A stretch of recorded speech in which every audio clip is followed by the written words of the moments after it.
What's up? What's happening? Welcome here to Lacrosse Now. He's Tom Eschen. I'm Travis Eldridge. Big show as we finally got some real live lacrosse coming up this weekend. The NLL returns for the first time in 600 days. Big NLL preview show talking to both the Commissioner Nick Sakevich and Buffalo Bandits forward Dane Smith. Yeah, Dane expands on the PLL celebration with the chaos. Really fun conversation with him and great stuff from Nick Sakevich, you know, about what they're going through to get this season on track after 20 months being out of play. Including stuff on vaccination rates, a surprising number. I'll just leave it at that from Nick Sakevich on the vaccination rates of their players entering this 2021-22 season. So good to have them back. But we're going to start in the college game because Inside Lacrosse has released its annual list of the top 50 players in college lacrosse entering this 2022 season. It's a combined list, men's and women's players, all in the same category, listing the top 50 players. And it was interesting. 6 of the top 10 are from the women's game, including the top 2 players, Charlotte North, number 1, Jamie Ortega, number 2. What does that say about the states of the men's and women's games in the college game entering this 2022 season?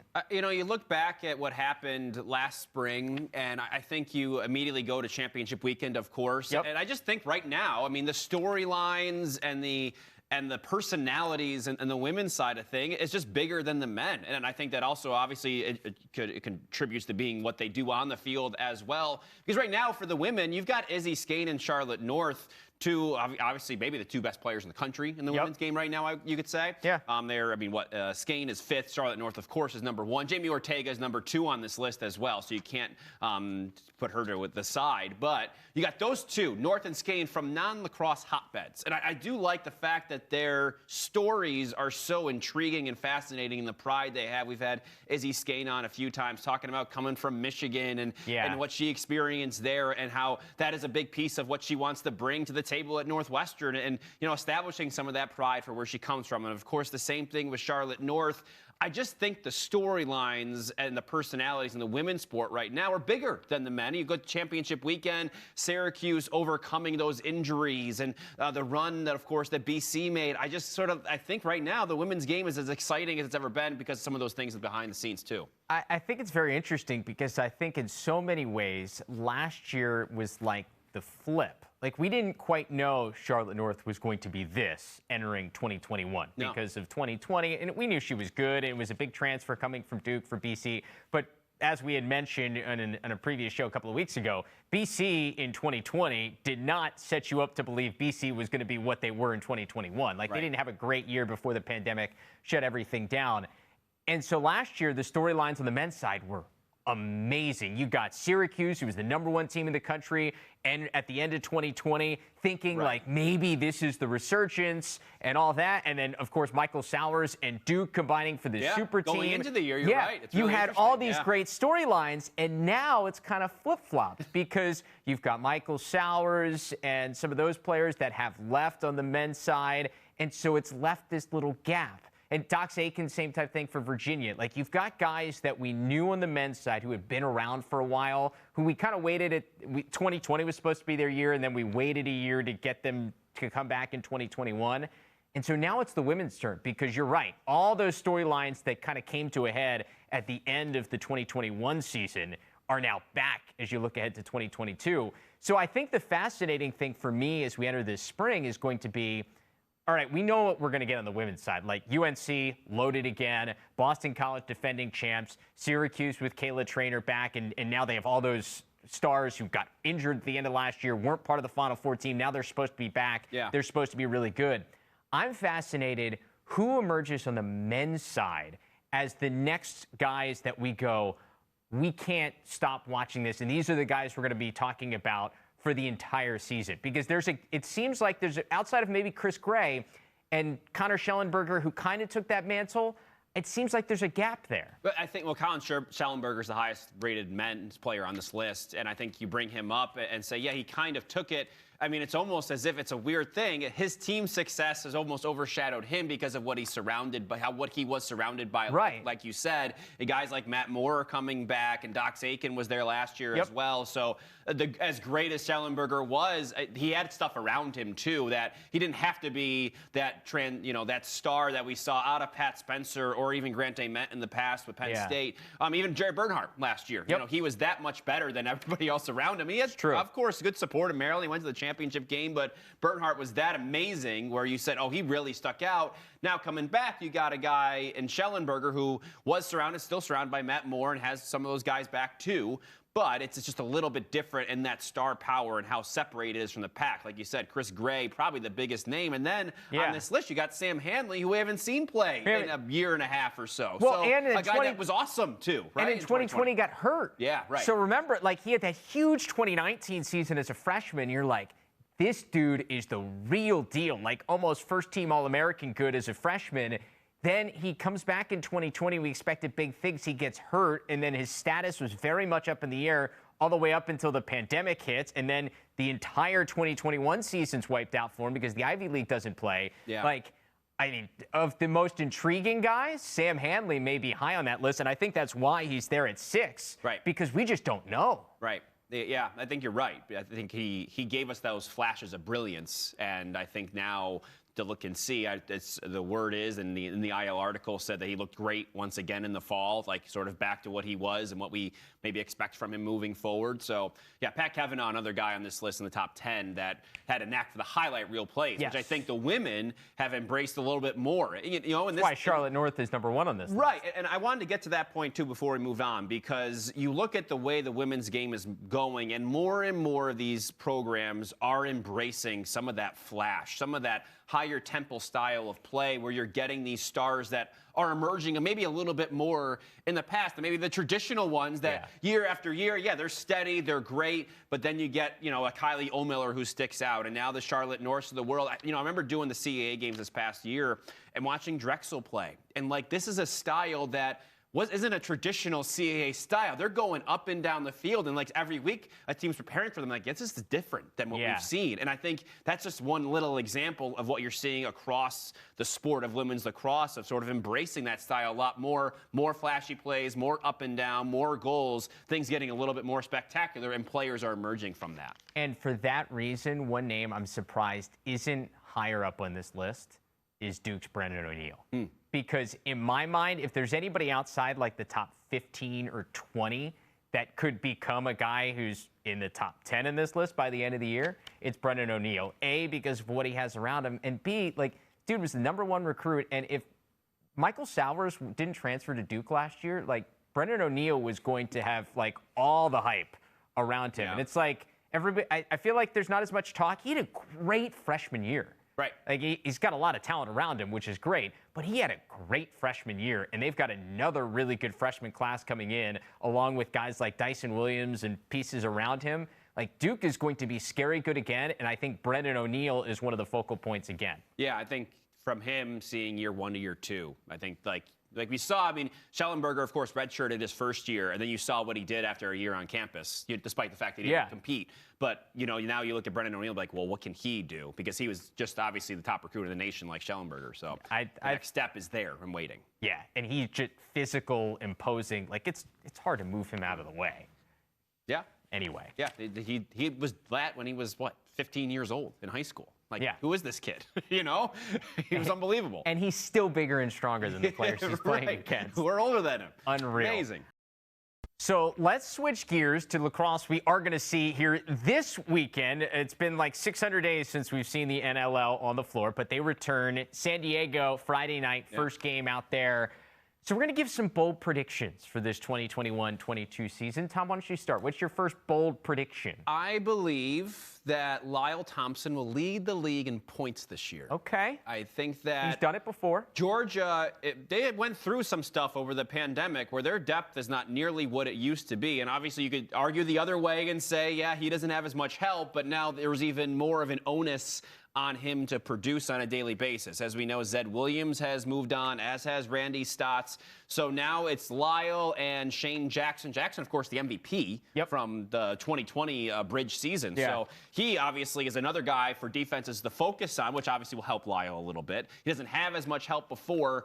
I just feel like he is at the point where he's not out of the prime of his career. I just feel like you almost forget how great he is in the box game because of what we've seen. You know what I mean? Because you haven't been there for a couple years. No, you're right. He hasn't been at the prominent part of the PLL or, the MLL. Of course, he had a good run, late. He's the MVP. Late in that MLL tenure. So I just feel like people are forgetting a little bit about Lyle Thompson's greatness in the box game. There's been a lot of other names thrown around. No, you're right. Dane Smith, Callum Crawford, you can give those. Dane Doby as well.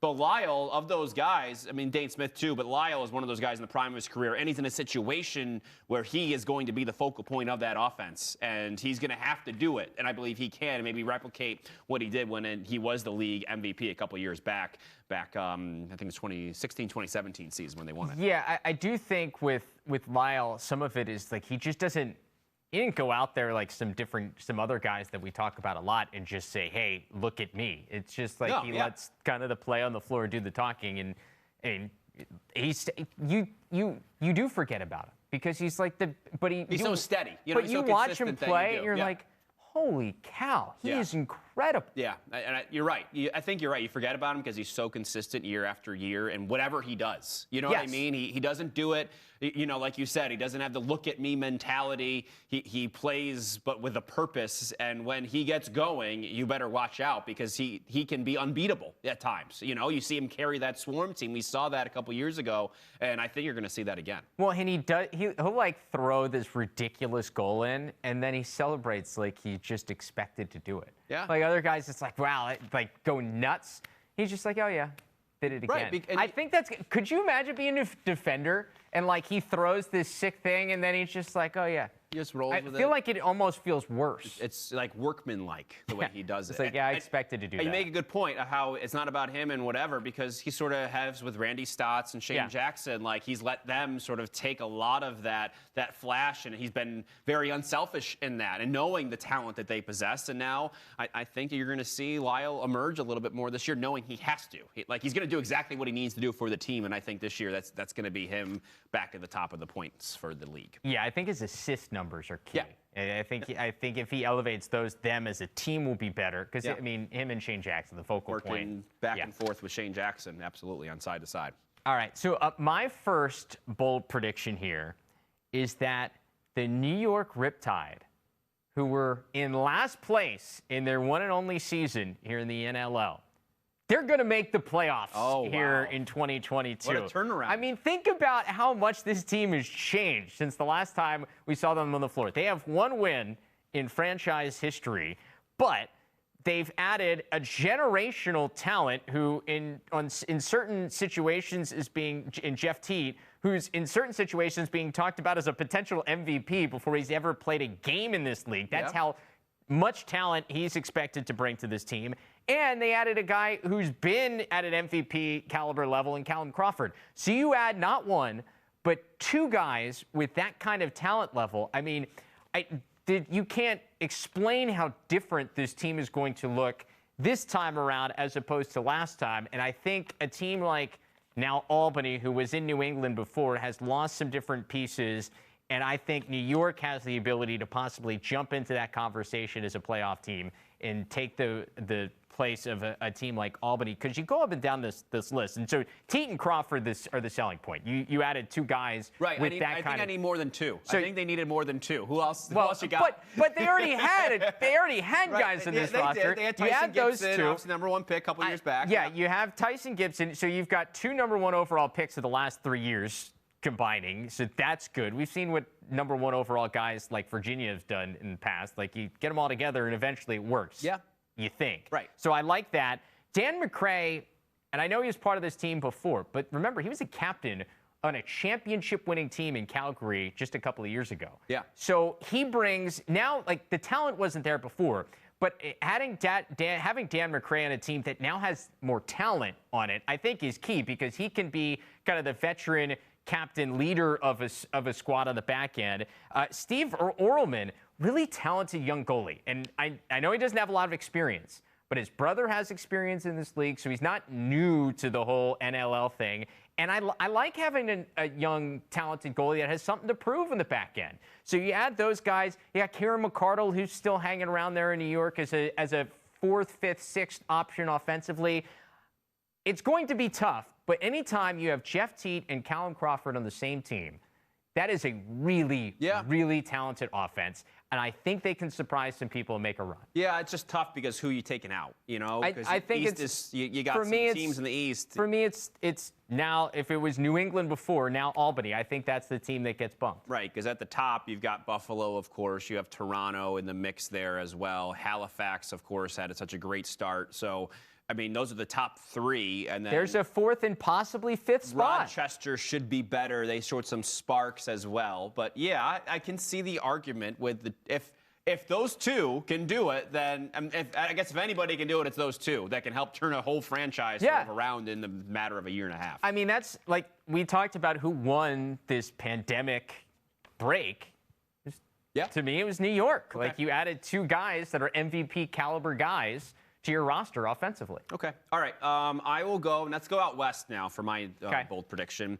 I'm going to pick Colorado to win the West. Yes, the Colorado Mammoth will do it. Don't forget, they led the West when everything shut down. West is still very wide open. It is the wild, wild West. 7-6 in 2020 when everything shut down. And they led the division. They led the division, and they were one of the poorer scoring teams in the entire league. They scored less than 10 goals a game. Yep. So they still led despite all of that. They've got a great goalie in Dylan Ward. And they bring in someone who can score in Zed Williams, who it seems like his professional lacrosse career is taking off. We saw what he did in the field game the last couple summers. I can just imagine the leaps he's made in the box game the last couple years. Yeah, they lose Jacob Rouet, who led them in points, back in 2020. Yeah. But I think in Zed Williams, you're getting a guy that can do even more of that, like what they have on the right side with Digby, and then they have Ryan Lee as well. They did lose Kyle. Really Killen. like Ryan Lee. Ryan Lee could be the next guy that takes that next step too. Yeah. So there are pieces of this Mammoth team that, like we saw glimpses of that in 2020. I think that maybe they can come and like you said with the Riptide, surprise a couple teams in 2021. Yeah, we know the Rush and that back end are as good as they can get. Not totally convinced about their goaltending situation in Saskatchewan. They got a new one. And Shuta back there, they love him, but he doesn't have much experience. New guy behind the bench for the Rush as well. Yes. So, San Diego, of course, is much ballyhooed because of Dane Doby, but still, they've got some questions on the defensive end. So these teams aren't, perfect in the West. And there's room to be made up by a team like the Mammoth. And I think you go with the defending champs Calgary. Of course, they lose Dane Doby. They've got some questions as well for themselves on the offensive end, despite having Dixon and Zach Currier and transition back. So, like I said, you sort of look at the rest of the West, you're like, maybe there's a team that can emerge that you could see emerging before the pandemic hit in Colorado. And you mentioned the West, and that was kind of the theme before the season stopped in 2020, was that it was just wide open. And outside of maybe San Diego, who really went out and bolstered. Anytime you add Dane Doby, that's a big check mark. But I kind of see it playing out very similarly. Right.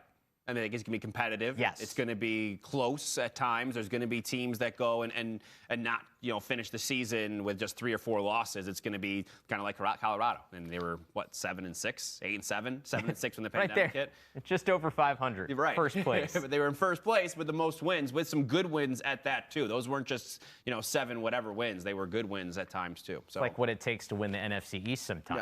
That's a good comparison. More talent out west than most of the times in the NFC East in recent memory. What you got for your my second? final one, we're going to go back to the East, but I'm going to go back to the top points MVP race. Yeah. I think Dane Smith returns to MVP contention. I don't know if he wins it, but I think he is for sure in the top 3 here this year. The last time we saw him, 2019-2020, was dealing with an injury, only played 8 games. But still in the 8 games he played there in 2019-2020, was averaging 6 points a game. He was putting up big numbers, and it kind of gets overshadowed because he didn't have the numbers total to be up there amongst the league leaders. But he was playing well. And you look back at what he's done in the past, 137 points in 2015-2016. That was when he won the MVP. For the last 6 years in the league, he's got 100 or more points. I mean, to me, with all the pieces they have around him, and they've even added more talent with Connor Fields now in Buffalo, it takes more of the attention away from Dane Smith. I think he has the ability to be a guy who can be the guy once again for the Bandits and be the MVP that comes out of that whole mix of really talented players. Yeah, you wonder because of how competitive, I guess it will be to just be on the floor right now. But he is the guy. Like, I mean, if it's different if you're like a new person coming in. Like, I don't think there's any question that Dane Smith's the guy. Like, Josh Byrne is a great second option, I think. Yeah, but Dane Smith has proven in this league that he can be a #1 option and an MVP. Yeah, I mean, nobody else on that roster's done it. And he's surrounded by a lot of talented players too. I mean, you bring in Connor Fields, Dehoga. We don't. I mean, Dehoga could be a game. We don't know what we're gonna get. I mean, he obviously can change the entire complexion of the season for Buffalo if he is what a lot of people see him to be in the box game. If he can really realize some of that potential. So. Yeah, I mean, maybe to make your argument, like Dane could be a 9-10 assist guy in a few nights, right? Like that's probably what can happen here. Well, and plus, I see Buffalo as the top in the East. I mean, you return Matt Vince, who was having just like another, I mean, just ridiculous year for a guy who's, what is he, 40 now? He's just under that. I believe he's 39 years old. I mean, for a guy who's that age, still to be the goaltender of the year again and again and again and again. I mean, his trophy case is just absurd.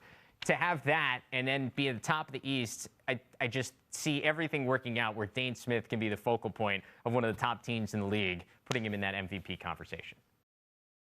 So as we look ahead to this 2021-22 NLL season, we finally got one. We've got Dane Smith from the Buffalo Bandits joining us now. Dane, it's been like 20 months since we've seen you guys on the floor. It has been way too long. It's going to be great to see you back. I mean, just walk people through what it's like to like get together with your team again for training camp, knowing it has been so long.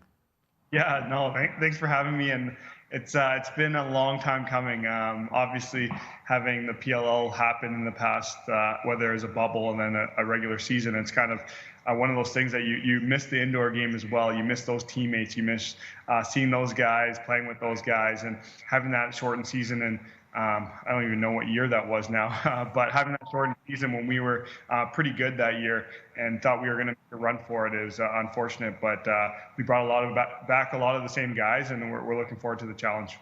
Is there anything like you can compare like the layoff to? Like, I guess how do you approach it? Do you look back at what like you said, you had a good group? Does it feel like a brand new year, life? I guess I don't know. How do you look at this mentally going into this year now? Yeah, it's definitely weird. Even playing, obviously, field lacrosse all year round for the past 2 years or whatnot, playing the PLL, it's different to play indoor, and it's a lot quicker. Even for myself, obviously, I've had my stick in my hand, but you kind of aren't used to it, the pace of play, the physicality. But we've adjusted pretty well. John Tavares got our guys in shape, so we didn't have to do so coming into camp, and we're trying to figure it out pretty quick. I mean, you mentioned it. Where's the rust factor? Like, it's been a minute since, I mean, anybody's played in a box arena. I mean, there's some guys played, I think Ontario had a bit of some kind of a summer box season, but for the most part, there haven't been a lot of chances for you guys. Right, that's totally right. And you know what? It's one of those things that you can't really complain about because everybody's kind of going through it, and there's going to be some pains throughout the first probably few games. But we've had training camp. This is our 4th week going into. We've had some scrimmages and stuff like that, so it's kind of nice to kind of get your feet wet a little bit there. I remember probably three to 5 years ago when they asked me if I wanted to play a full scrimmage, I'd be like, no, I don't want to play a scrimmage. And now you're kind of being a veteran, even you're like, yeah, I want to play. I want to get like my reps and stuff like that. I want to be ready for December 4th. And with, of course, the return of the NLL, it seemed only fitting that of the Chaos go out and win the PLL championship this past summer. What was that experience like? I'd imagine probably those are feelings, you know, saying, hey, like, we've got some good box guys, at least coming back, and then you go out and win the field side of things. That had to be quite the experience, I'd imagine. Yeah, it was awesome. You know what? And to do it with the group of the guys that we had, obviously defensively we had a great defense. A lot of Americans, obviously, on our defensive end, and then Blaze in that was unbelievable. But our offense is pretty much all Canadians and or all box experience guys. Even Mac O'Keefe being an American, but it was pretty cool to play with those guys. We kind of put in an offense that like nobody's ever seen before because we were playing it kind of like a box setting. And it kind of winning that championship was obviously one of the toughest things I've ever gone through, and it was the first pro championship I won, and having I believe four of us, maybe five of us from Buffalo, kind of winning that. It's kind of cool to kind of bring into Buffalo that winning morale. So I got to ask about the celebration because you guys are obviously a fun group and have seen plenty of the videos. You drank out of a shoe, Dane. Whose shoe was it, and how did it taste? That was Wesley Berg's shoe. I've never done that before. He was kind of just. Was it used? It was used, yes. Of course, I got caught on film, and now it's like a meme or whatever. I'm kind of embarrassed about it. It wasn't my best performance, but at that point, you do almost anything when you win a championship. Hey, Dane will even drink out of a shoe. You win a title. So if you win an indoor one, is this like now just the thing? Yeah, it's gonna be a ritual. I'm gonna bring it to somebody else. I might not be the one doing it, but you'll definitely see somebody doing it. Like, were there sock particles? Like, what's going? Like, were there sock particles? Like, I've got so many questions. Were there sock pieces of turf or whatever, grass? Like. Yeah, the more I think about it, it's probably disgusting. It definitely wasn't my proudest moment by any means, but again, at the end of the day, I won a championship, so I can't complain. We could take you back to a slightly more serious note here. I remember when you first were playing in Major League Lacrosse with Rochester, and it was like sporadic because you were in upstate and they needed guys, and so you came in the summer. And I remember thinking, all right, he's starting to kind of get a feel. When did it click for you, because it seemed like it certainly did in the PLL this year, like when did it click for you that, hey, I really feel comfortable in the field game professionally? Yeah, you know what? Sudan took a chance on me in Rochester, and I give him all the credit in the world because I wouldn't be here today without him and the guys around me. But it took me a bit. When I got invited to play in the PLL, it was awesome, but I kind of took a back seat. I was kind of like, oh, like I'm here, but like I don't want to step on anybody's toes. These guys have been playing field a lot longer than me, so I'm just gonna sit back and I'll do my part and kind of thing. And then the bubble kind of hit, and I felt like I took on a different role, and I needed to kind of play better and be myself more like. And I guess when the playoffs kicked around, I played pretty well, and then I kind of leading into this season, I was kind of, they put more of a pressure on me to be one of the guys, and with that, it just kind of helped my game, and they had a lot of confidence in me, and they kind of just, again, like they made it easy for me to play, and I took that next step. That familiarity and continuity, I can imagine, was probably something that helped too. You know, with some of your teammates from Buffalo, like you said, a lot of the Canadian-style guys, the Iroquois guys too. Like that probably, I'm sure, made you feel more comfortable and maybe making that next step. I'd imagine just the experience in itself to be with those guys in that room. Right, that's it. Like offensively, again, we threw an offense that nobody's ever seen before because we're all box guys. So we knew where we were going to be beforehand. We've been doing it since we've been 4 or 5 years old. So the sets are very similar, and we kind of put it into the field game. So that's where I felt the most comfortable, and I think all of us did as well. And just having the coaches kind of be like, okay, this is what needs to happen, and they trusted us, and we trusted them, and obviously when things weren't working well, then they would have more of a say. But again, we got to give credit to the coaches because they legit let us play the way we wanted to play. You speak of Canada, and you had a chance to play the new World Lacrosse Sixes. And for somebody who is comfortable playing box and obviously now comfortable playing field, how do you feel out what Sixes is as a game if you try to find a spot for it between box and field? Yeah, you know what? It's awesome. It's really quick.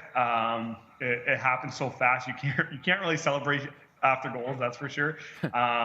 it's pretty nice because it pretty much is box with bigger nets, so that's pretty cool. I'm not sure how much the goalies like it, but us offensive guys, we like it as a lot. It's a really cool idea. It's really fast. There's a few rules that probably need to change between now and obviously the Olympics, but it was really fun in Baltimore playing that. What would you tweak then if you said maybe some things have to transition a little bit? Like this is part of the feeling out process as we get there. What do you think maybe could get a little bit better when it comes to the sixes format? So what I found needed to be switched a little bit was they kind of did equal pressure for defenders. So they made it so it's not a defensive game by any means. And I'm all for, like, yeah, you want to see a lot of scoring and stuff like that, but you can still see it, like, with the field being so big, you're going to see some goals, but like for defenders not being able to cross check or kind of like hit you or slash you a little bit. I mean, as offense guy, I should love that. But that being said, I'm gonna have to play defense as well. So it's really hard to kind of find that happy fine line, but equal pressure kind of isn't the right way to kind of go about it, I don't think. Yeah, for sure. Like, we've talked to some offensive guys who have been stuck back on defense. I love getting your perspective because it is something that whether you played field for a long time or box for a long time, it's a bit of a different animal, right? Being back there. Yeah, no, it's one of those things you try not to panic. You look around and usually you have a defender that can kind of help you, but you're looking around and it's like all offensive guys. And we're like, okay, like we got to bear down here, but it's really fun. It completes your game. I know when I came into the NLL, I was a defender first. Well, they kind of made me into one, and I think it helped my game tremendously. So if I could teach any kids to kind of play all around, you can't be just an offensive threat. So it's helped my game out a lot, and it translates a lot. I have one more question about the Bandits as we get ready for the season. Biggest impression in camp so far for you guys? Who's made the impact? 39-year-old Matt Vins? Is it Dehoga? Like what's going on inside those walls? You know what? Yeah, Vino comes in. Obviously, he's in the best shape in the whole NLL, but he hasn't disappointed me since day one. Obviously, he looks better than he was before, which is kind of crazy to say.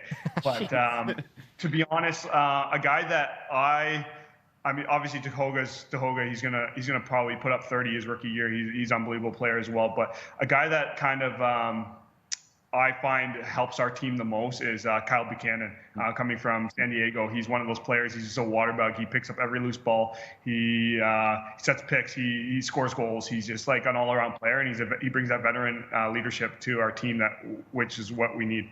Yeah, I got to keep a running tally now of where everybody is. There have been so many changes in the last 20 months, but Dane Smith making sure we know who's on the Buffalo Bandits this year. Dane, hey, man, we said it at the beginning, cannot wait for the NLL season to finally start here December 4th. Good luck as you get ready, and we'll talk to you sometime here down the road.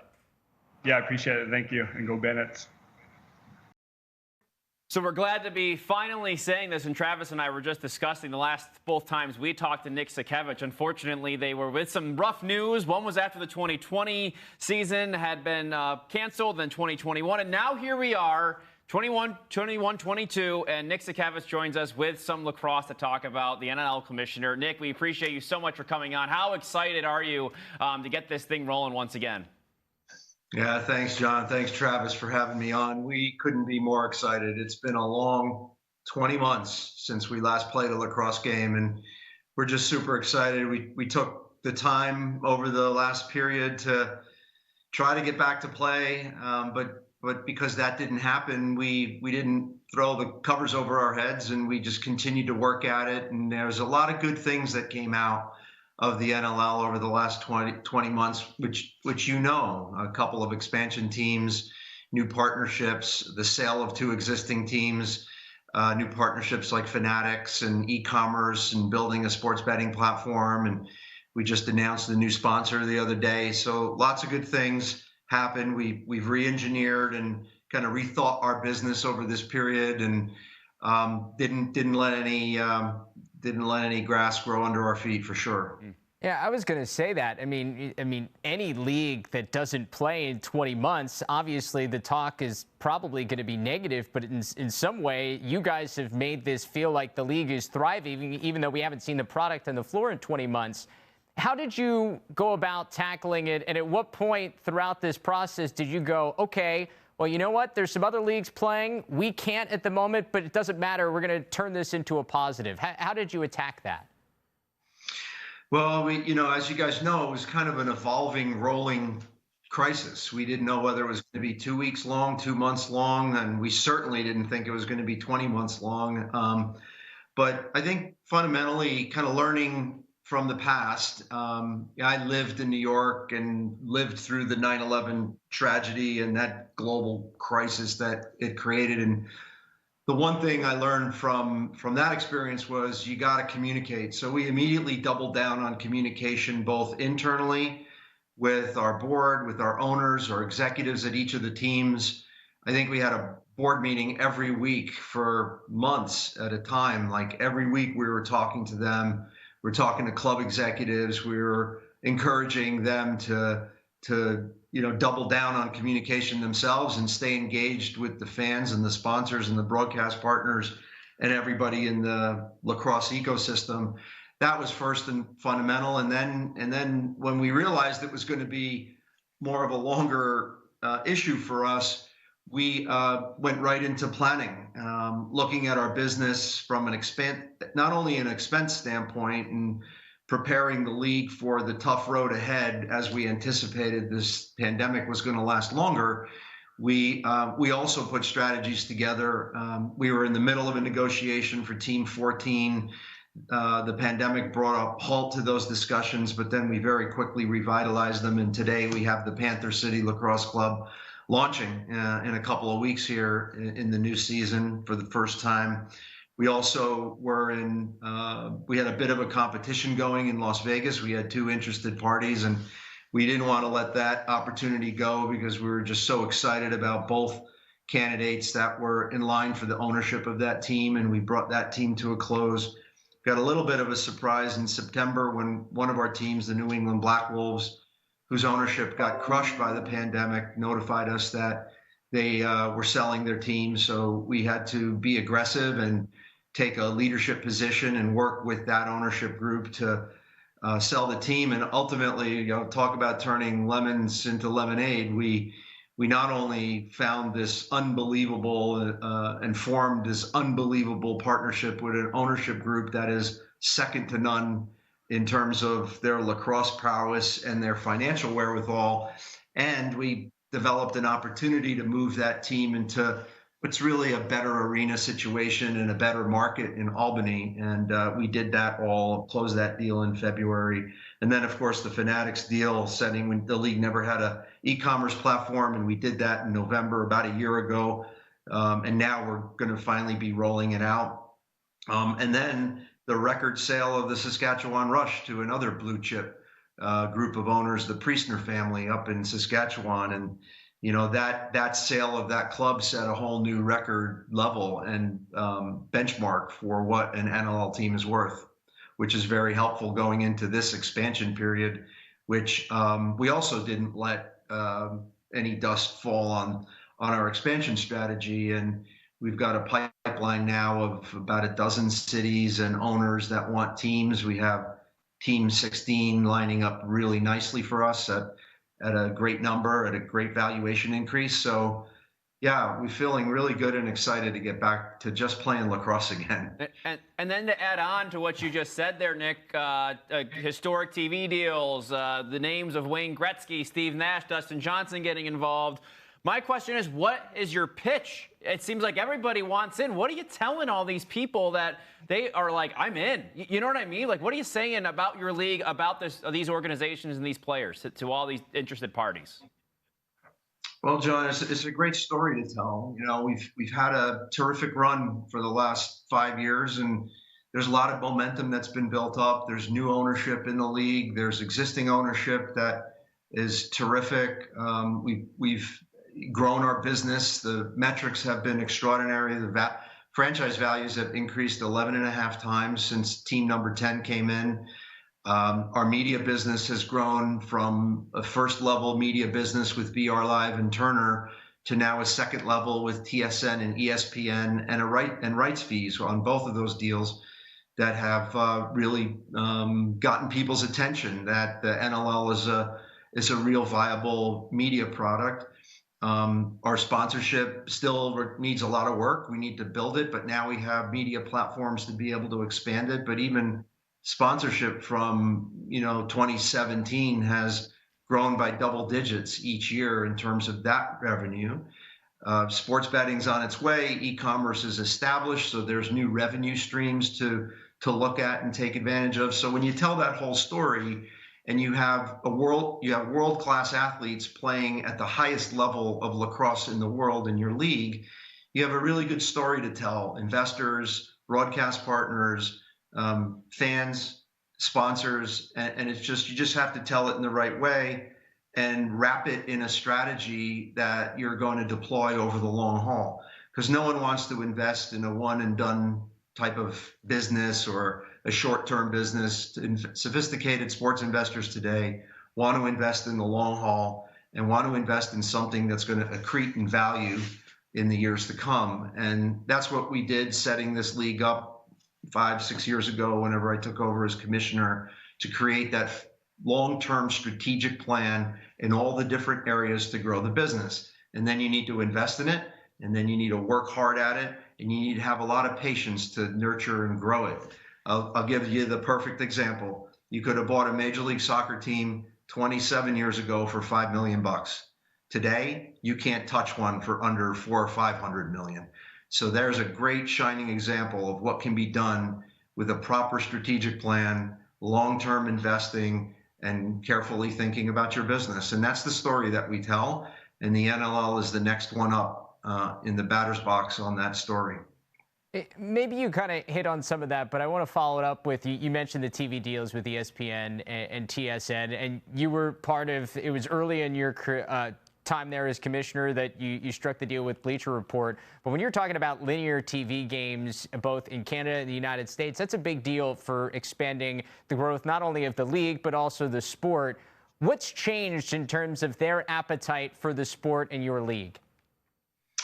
Well, we had to prove ourselves. When we took over, I took over in January of 2016. We had nothing. We had no TV deal. We had some history of spot buys on different networks. There was no real partnership alignment to grow a real media business, and they were just spot buys, basically, to put some games on TV.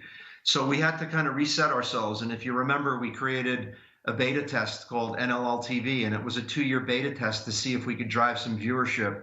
Some games were behind the paywall, some games were in front of the paywall, and we proved a concept. We proved a concept enough with NLL TV to capture a few broadcast partners' attention, and particularly Turner and BR Live, as they were launching a new direct-to-consumer platform, and they wanted content. So we sold it. We sold NLL TV to Turner and BR Live. We got a little bit of money, but we were still proving the concept, if you will, that people would watch the NLL in scale.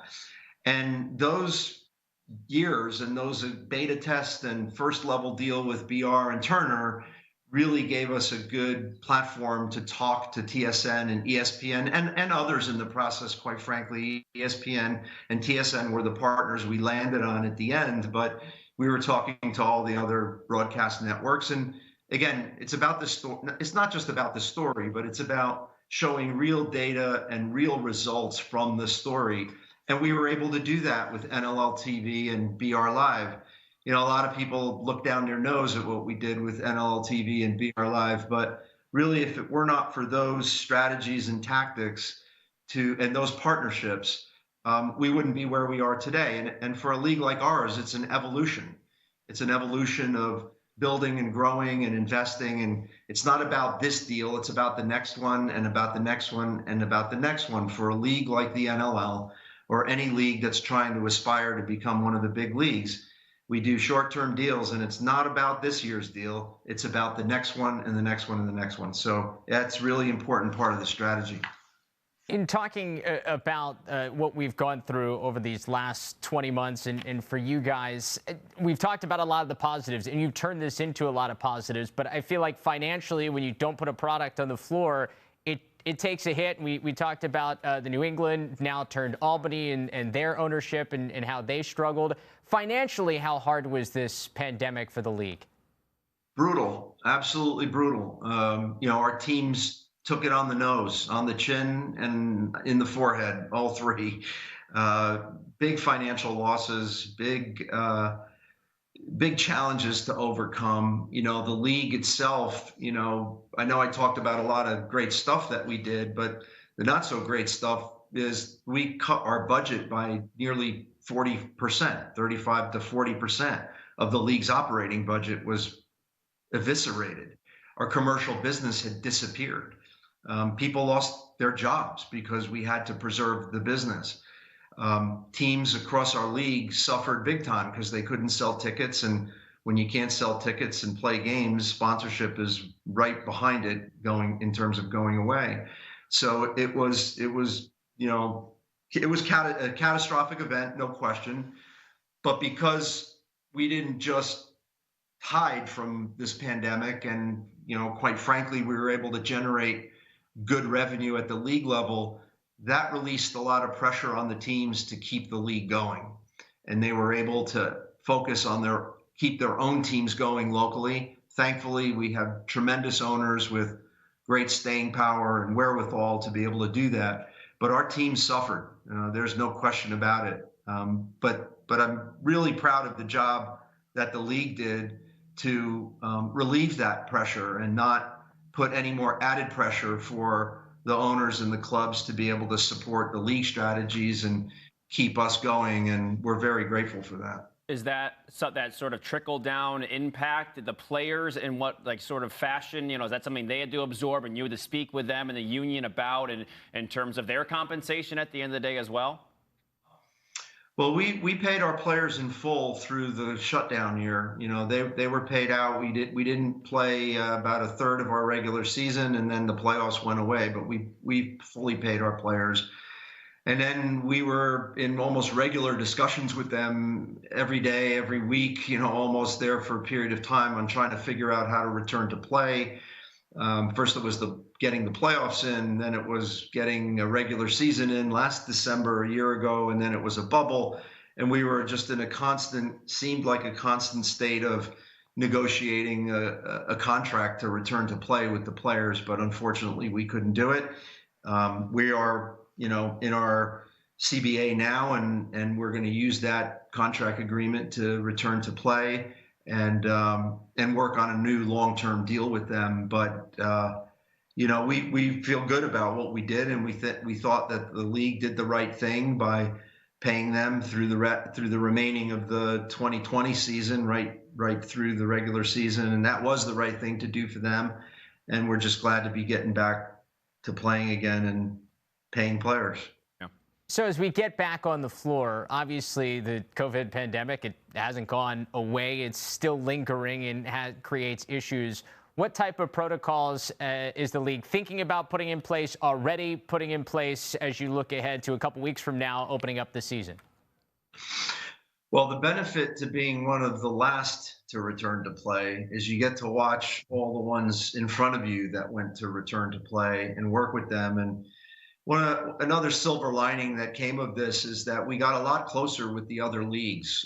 We were watching them, we were speaking with them, we were exchanging best practices, and we created we've always had a medical committee, but again, we were talking to them constantly throughout the whole 20 months. And during that 20 months, we formulated protocols. We changed those protocols because, of course, COVID changed, and it was kind of like you had to learn how to pivot every day because the pandemic was changing.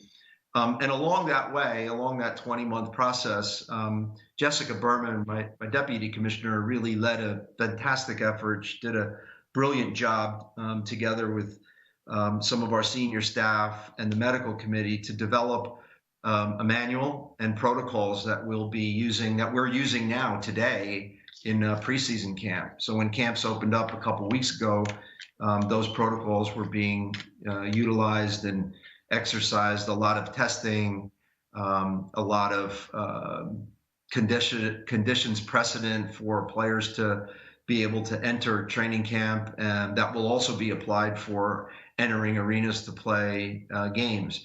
That probably was the most stressful, time-consuming, I don't know what other adjective you could use, but it was immensely difficult to pull all of that together over the period of time.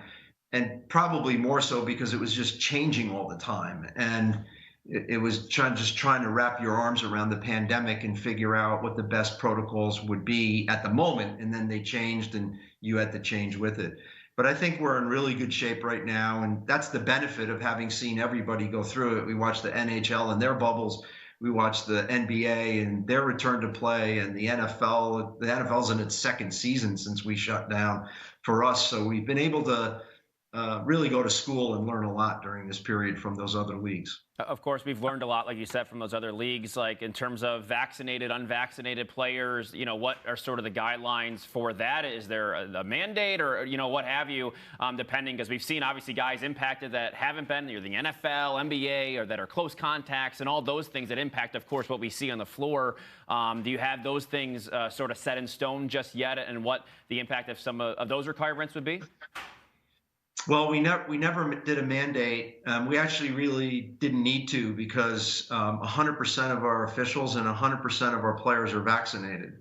So that's really good to report. I'm not sure too many leagues can say that, but we're very proud of that fact. So at least the guys on the floor are going to be fully vaccinated, including the referees and players. And most of our technical staff is. For staff that isn't vaccinated, they will have to test, and if they test negative, they'll obviously not be allowed near our playing staff. And if they're not vaccinated, they won't be allowed on game day near the playing staff or club officials. So we've put some really good protocols in place. We've not mandated a vaccination, nor have we taken any kind of retribution against those that choose not to be vaccinated. Those people aren't getting fired or relieved of their jobs. We're respecting people's decision to both get vaccinated or not take the vaccination, and it's working great for us. We feel really confident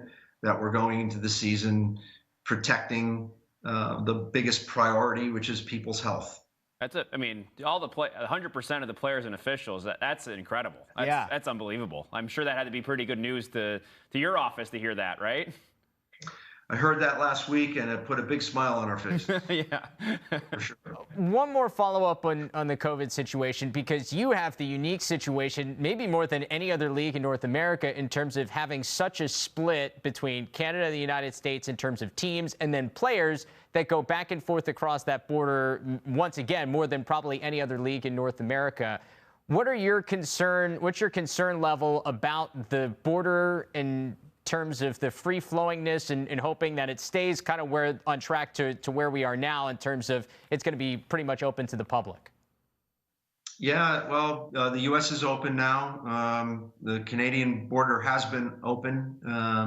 So there's free-flowing activity now. I was at the airport the other day, and I saw 25 of our players and a university going down to Florida for some training and some camps and clinics. So they were really excited to be going down. I think we're in good shape, and that's, again, another benefit of, kind of wading through this. We just flat out couldn't play during a period of time because we have such a dependence on Canadian players in our league. Clearly educates us to the fact that we need more diverse players in our league. We need more American lacrosse players playing in the NLL. That would be great, but I think now we're in pretty good shape with the borders open. The testing's pretty sophisticated. I've personally been in Canada 3 times over the last 6 months or so. Pretty easy for me, back and forth. The testing has just gotten easier to do on both sides of the border.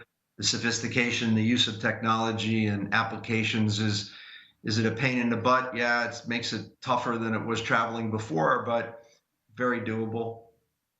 Yeah, absolutely. And while we're sort of talking about the makeup of the league and the players that are composed of your league, something else. I mean, you guys had launched a series of social responsibility programs, and I think this uniquely impacts the players in your league, maybe more than anybody else, with the atrocities of the residential schools that have been uncovered over the last year or so, and what your league is trying to do to help raise awareness for that. With the decals and the helmets, what impact do you want, the league as a whole to make as sort of representing these players in terms of raising awareness for these things? Yeah, John, heartbreaking stuff, right? I mean, what's gone on in Canada with the schools and the children, and last summer in the States was no fun either. It was pretty bloody summer, and the whole injustice that both countries deal with and the history of that injustice and to the present day, really, it was pretty validating for us because if you recall, we rewrote the narrative of the National Lacrosse League and even changed our brand mark way before any of this happened. Back in 2017, we rolled out a new brand mark with a it's on this side with a new logo and that star in the middle of that logo is the indigenous symbol for hope and guidance called the Morning Star. And we've always been, very focused and proud of the indigenous roots. I think like 10% of our player pool are actually indigenous players. We have a lot of players of color playing in our league that we're very proud of, and it's like a great family if you want to look at it that way. And so what happened last summer in the States and all of these stories about the schools and the atrocities that happened there was awful and heartbreaking. And we're really proud of the fact that it validated that we've always been concerned about this and always been focused on equality, diversity, and inclusion, and our ED&I strategy. And we have one. We've had one from almost the very beginning. We're actually announcing and rolling out a new program in the NLL to really embrace further that ED&I strategy, and it's going to be very exciting. We're looking forward to it, and we're going to continue that leadership within not just the sport of lacrosse, but within society in general. And there's absolutely no room for discrimination in our view, and we're going to continue to sing that song and preach it as loudly as we can. You hope with the platform, of course, with those deals and whatnot, that can really help raise more awareness through your league, which I think is really important, and glad that, sort of backing the players and doing so too. Yeah, for sure. Hey, Nick, we can't wait to see the league back on the floor. It's been way too long. We appreciate your time throughout these 20 months and, of course, now. And we'll talk some more lacrosse the next time we have you on, all right? You bet. I'm looking forward to it. And thanks for having me on, guys. Great. Thank you, Nick. Appreciate the time. So a big thanks to Commissioner Nick Sienkiewicz, Dane Smith, for spending a bunch of time with us.